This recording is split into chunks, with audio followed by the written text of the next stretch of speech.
자, 이번 사건이 알려지면서 관련된 논란이 계속되고 있습니다. 이번에는요, 제시 본인한테 폭행당한 적이 있어요. 뭐 이런 주장도 뒤늦게 나오고 있어요? 맞습니다. 실제로 제시가 2013년 6월에 이 폭행 혐의로 불구속 입건된 적이 있습니다. 이때 당시에 한 재미교포 여성을 폭행했다 이런 혐의로 입건이 됐었는데 이때 내가 바로 피해자다, 피해를 주장하는 여성이 최근 한 프로그램에 한 얘기입니다. 이번에 그 팬이라는 사람 사진 찍어 달라고 했다가 폭행당하지 않았냐.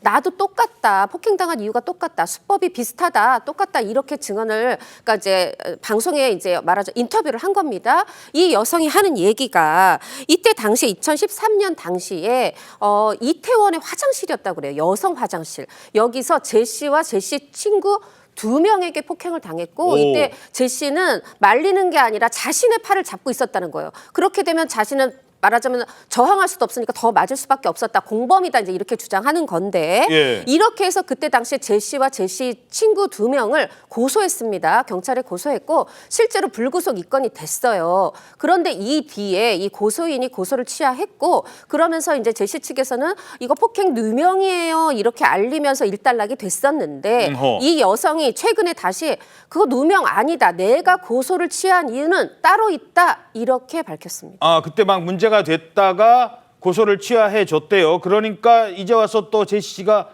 그런 일 없어요. 완전 저 누명 쓴 거예요 하니까 그 맞았다는 분이 뭐 누명?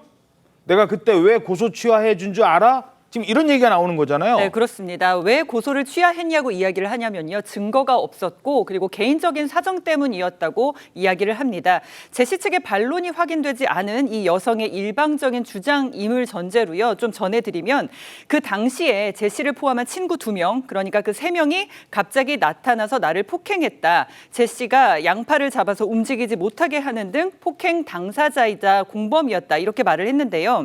그러면서 친구들과 싸움이 붙어서 말렸을 뿐이지 때리지 않았다라고 했던 제시의 주장과 엇갈렸지만 이게 CCTV 같은 뭐 화장실이었다고 하니까 증거나 증인도 없었다고 하고요. 또 직장 등의 이유로 미국으로 가야 하는데 고소한 상태를 유지하기 어렵다고 판단해서 미래를 위해서 고소를 취하했다 이렇게 주장을 했습니다. 예. 물론 폭행 사실은 뭐 좀 더 확인이 필요해 보입니다. 뒤늦게 이런 게 이제 불거진다는 건데 적어도 내 팬이 맞고 있는데 그걸 때린 사람을 적극적으로 말렸거나 신고까지 제대로 해줬더라면 이런 일은 없었을 겁니다.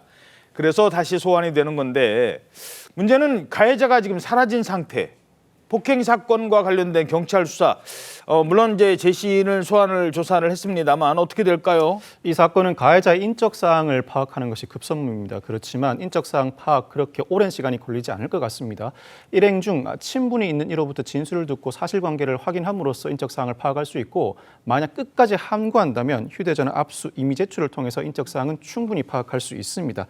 경찰은 자국민에 대한 폭행 사건인 만큼 철저하고 엄정하게 수사하겠다는 방침을 내세우고 있는데 제시 외에도 가해자 지인으로 알려진 프로듀서 등 여러 인물들을 차례로 소환하는 등 수사에 박차를 가하고 있습니다.